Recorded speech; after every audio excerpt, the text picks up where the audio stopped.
Добар ден, време е за дневникот на Канал Плюс. Гледате кои настани му дадоа белек на денот.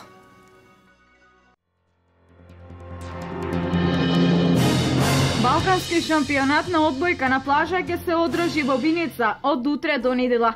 14 екипи во машка и 10 во женска конкуренција од 9 балкански држави ќе ги одмерат силите на најмасовниот ваков шампионат во Македонија. Татко и синот Штип одгледувале канабис сатива во кратовско село Татомир. На лице место на насадот со 70 на растенија е фатен таткото, додека синот е во странство. На истокот, Кочанскиот регион е најбогат со штркови. Македонското еколошко друштво избројало околу 150 гнезда во овој крај. Општина Чешиново Облишово е дел од европските села на штркот.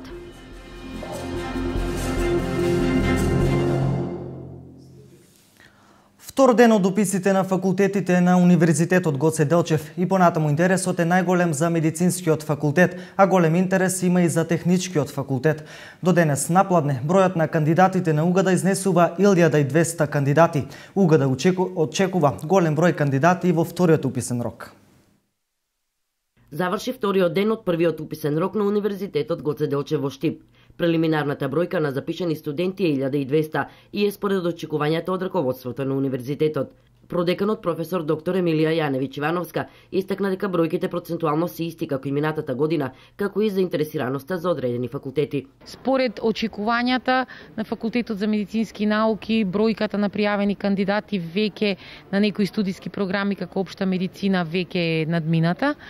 Така да, според последните рангирања кои што ќе ги имаме на крајот на утрешниот ден, ќе видиме кои кандидати ќе бидат примени, а кои не ќе бидат префрлени на нивниот втор и трет избор, бидејќи генерално, како што знаете, на Универзитетот Гоце Делчев секој студент при негова апликација има можност истовремено да аплицира на 3 студиски програми на било кој од 15 факултети. Заинтересираноста за техничките факултети и денес е зголемена, како за машинскиот, така и за електротехничкиот и технолошкиот факултет. Кон крајот на наредната недела ќе биде извесен точниот број на запишани студенти, а во текот на вториот уписен рок се очекува зголемување на бројот на заинтересираните. Обично вториот уписен рок е оној кој што е, како да кажам, шанса на сите оние кои што веројатно имале некои мали проблеми од тоа што да бидат.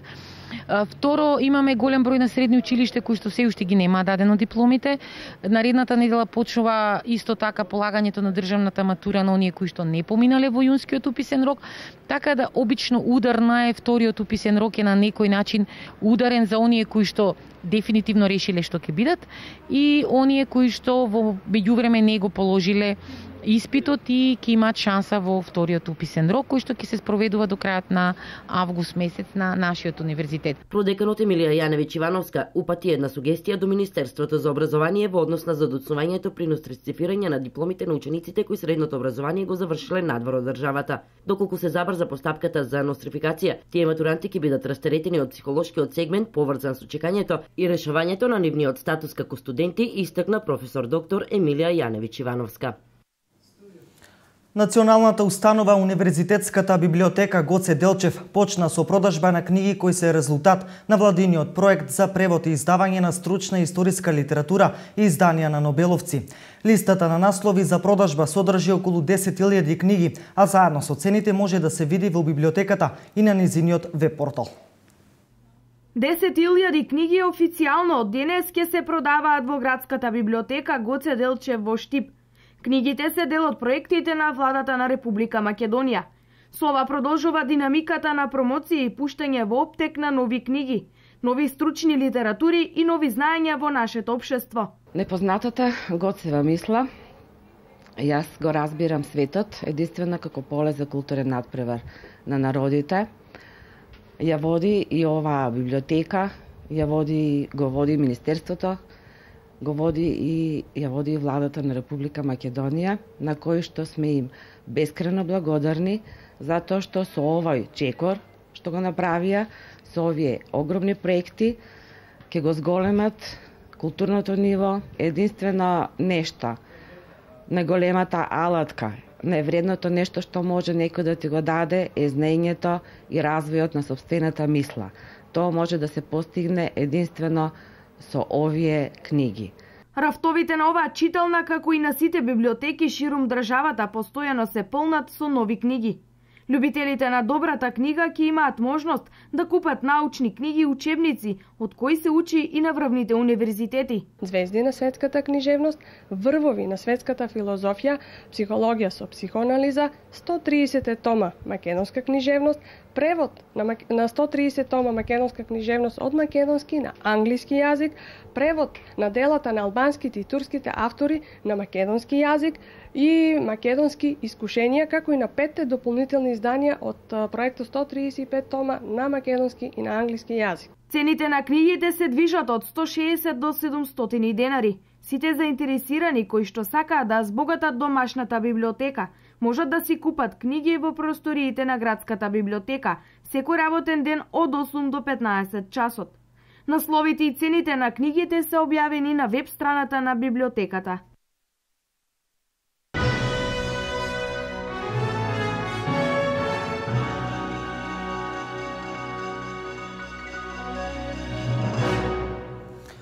Министерството за земјоделство, шумарство и водостопанство и Агенцијата за поттикнување на развојот на земјоделството организираат отворени денови за земјоделците.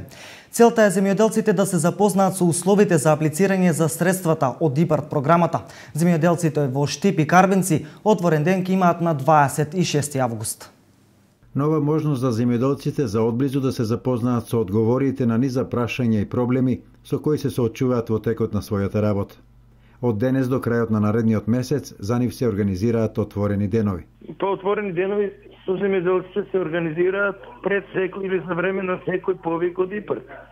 Целта на тие отворени денови да се информираат земјоделците за начините и условите за аплицирање за ИПАРД проектите.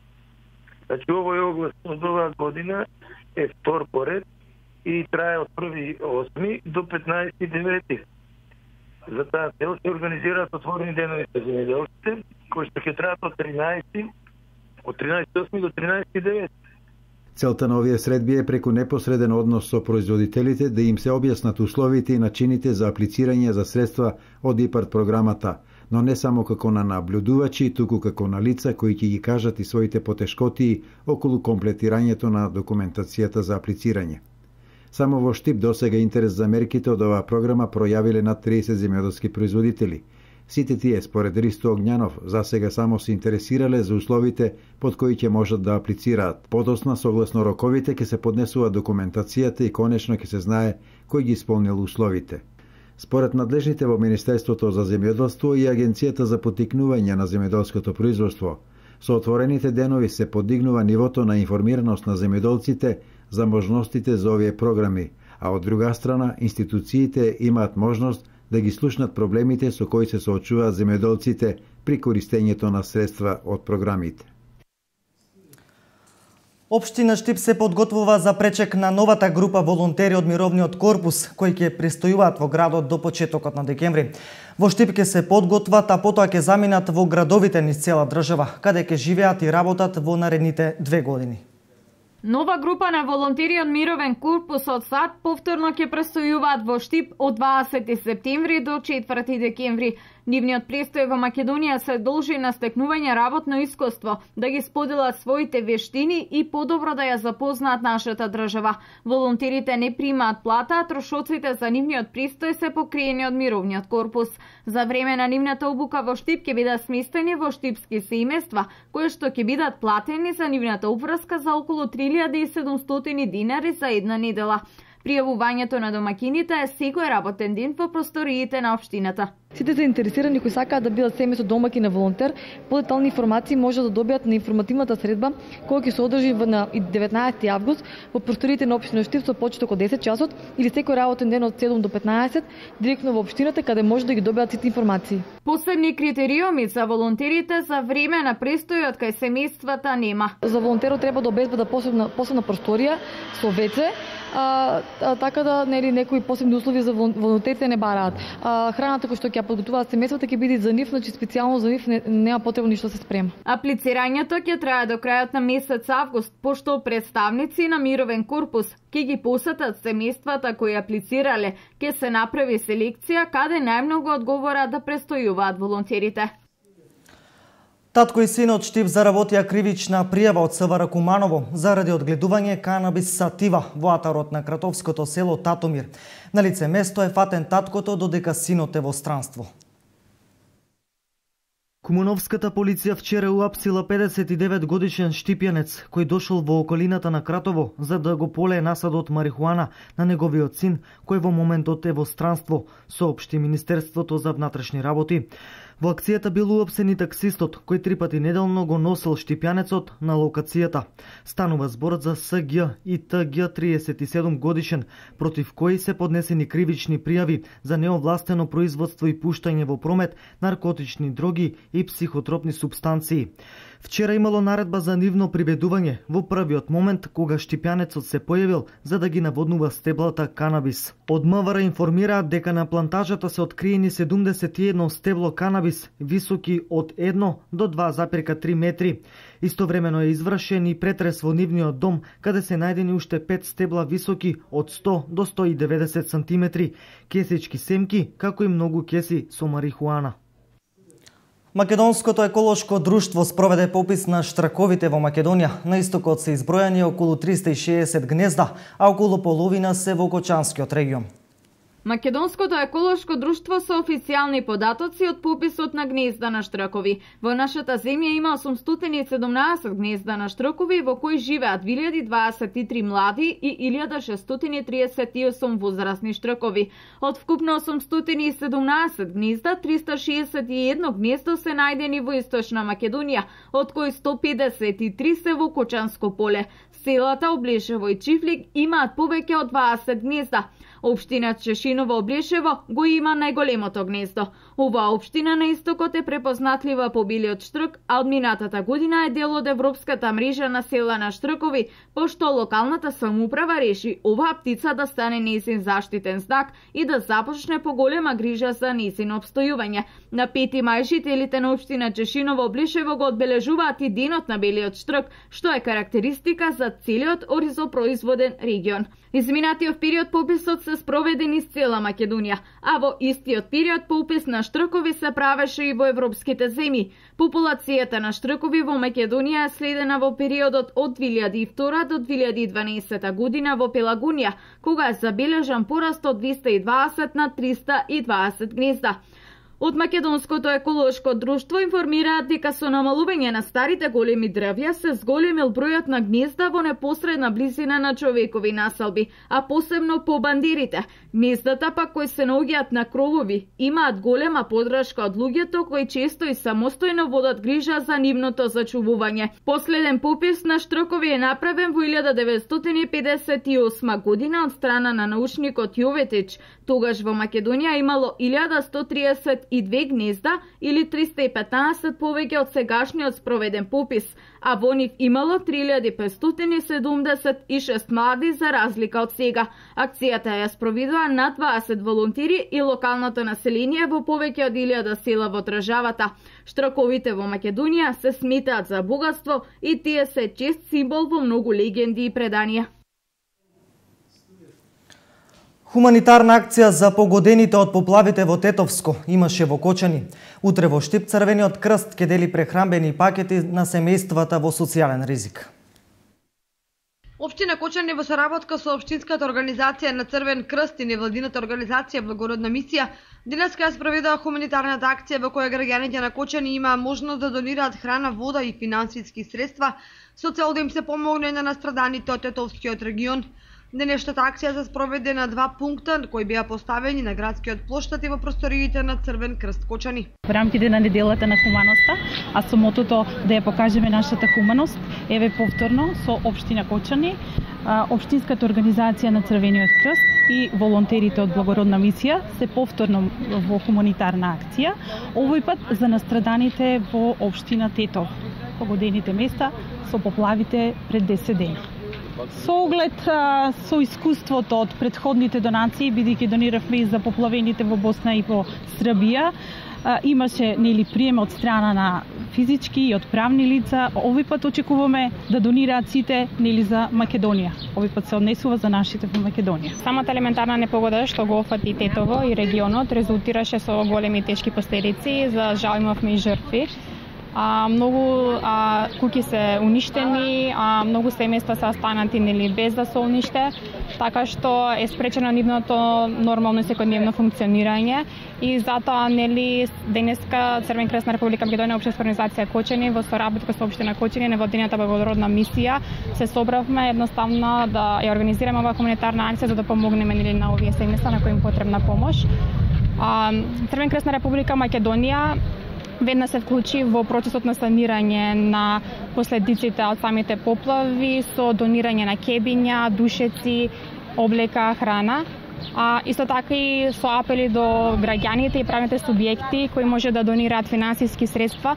Отворена е сметката Фонд на солидарност. Исто така може да се донираат и средства на телефонот 143 400, што е функционира сите мобилни оператори. Денес општинската организација организираме хуманитарна акција каде што нели самите граѓани и правните субјекти може да донираат храна, финансиски средства, хигиенски средства.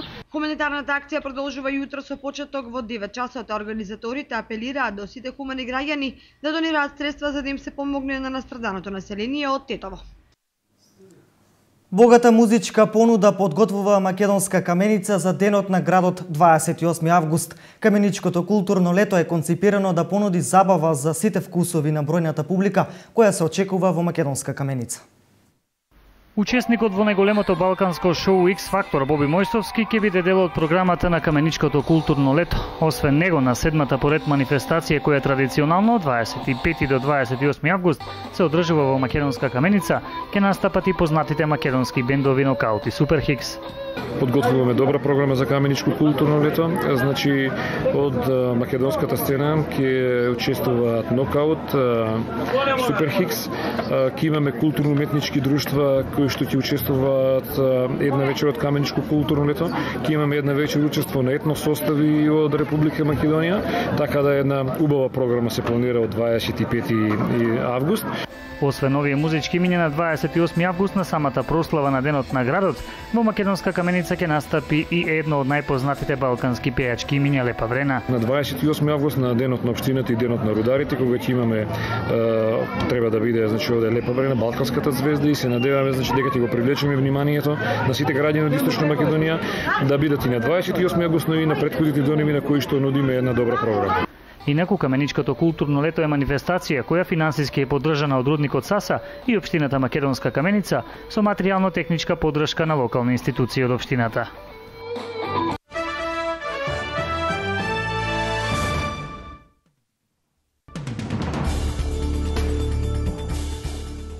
Голема експлозија го потреса североисточниот кинески град Тијанџин, во кој загинале најмалку 44 луѓе, додека стотици други биле ранети. Кинеските државни медиуми јавуваат дека експлозијата се случила во едно товариште за експлозивни материјали. Според извештаите, околу 400 луѓе биле пренесени во тамошните болници.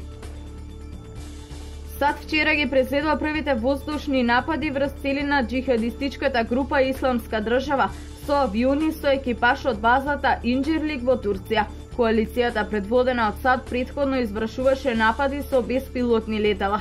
Турски воени авиони не биле вклучени во вчерашните напади. Турција минатиот месец се согласи да ја отстапи базата Инџирлик на коалицијата предводена од САД за напади врз Исламска држава. Градоначалникот на Будва Лазар Радиновиќ и уште неколку високо позиционирани личности од будванската локална самоуправа рано утрово се уапсени по налог на црногорското обвинителство под сомнение за организиран криминал.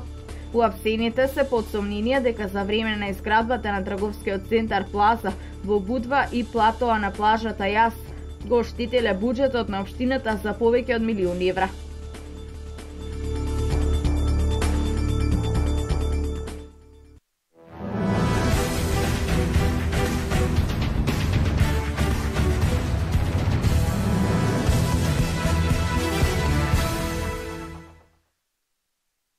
Од утре па до недела Виница ќе биде домаќин на Балканскиот шампионат на одбојка на плажа кој се одржува по 6-ти пат. Најавено е учество на репрезентации во машка и женска конкуренција до 21 година од 9 балкански земји, освен од Албанија. Домаќин на шампионатот е општина Виница. Престојниот викенд, 14, 15 и 16 август, општина Виница ќе биде домаќин на уште еден спортски спектакл. Балкански шампионат во одбојка на плажа. Според моите информации, досега најмасовен шампионат ќе учествуваат 9 држави од Балканот, освен Албанија. Се на се, виничани овие 3 дена ќе имаат можност да го следат еден од најатрактивните спортови, одбојката на плажа, значи ќе биде во машка и женска конкуренција до 22 години. Покана до сите љубители на спортот, на одбојката, овие 3 дена да бидат гости на општина Виница и заедно да присуствуваме на прекрасните моменти. Техничката организација и активностите за овој балкански шампионат на одбојка на плажа е доверена на Одбојкарската федерација на Македонија. Незините представници на денешната пресконференција истакнаа: овие 3 дена ќе присуствуваме на еден од најубавите настани во историјата, во спортската историја на Виница, бидејќи ќе бидеме домаќини на представниците од 9 балкански земји. Вкупно во машка конкуренција ќе имаме 14 екипи, во женска конкуренција 10 екипи, али што е позначено дека Балканската одбојкарска асоциација има голема доверба од Одбојкарската федерација на Македонија и воопшто во градовите кај што ги организираме овие шампионати, бидејќи веќе во оваа категорија и во возрастните категории се докажавме со организација на претходно организираните турнири во Штип 2 пати, во Струмица еднаш, во Скопје и конечно дојдовме и во Виница. Сагата на одбојката ја започнавме ланската година во Виница со организација на Балканското младинско првенство во Сала. Ова година продолжуваме со одбојка на песок. Сакаме и целта ни е одбојката да заживее во Виница и во цела Источна Македонија. Карактеристично е тоа дека сме една од ретките земји кои што овие од надпревари во одбојка на песок ги организира во континентални градови и тоа е успех плюс, бидејќи добиваме на тежина во целата оваа организација на оваа манифестација, посебно со тоа што имаме дополнително, значи, голем број на учесници од Балканот, како што сум информиран, значи ова е најпосетената балканско првенство што е организирано во последните 15 години. Се надевам на добри спортски надпревари. Логистиката која што добиваме од локалната самоуправа Виница е на огромно ниво. Одбојкарската федерација ќе си ги преземе сите активности кои што се во нејзина надлежност за техничка организација на истото и уште еднаш се упатувам покана до сите љубители на спортот да присуствуваат овие 3 дена во спортска одбојкарска Виница. Виница и регионот во наредните 3 дена ќе уживаат во надпреварите од Балканскиот шампионат на одбојка на плажа, кои за прв пат се организираат во источниот регион.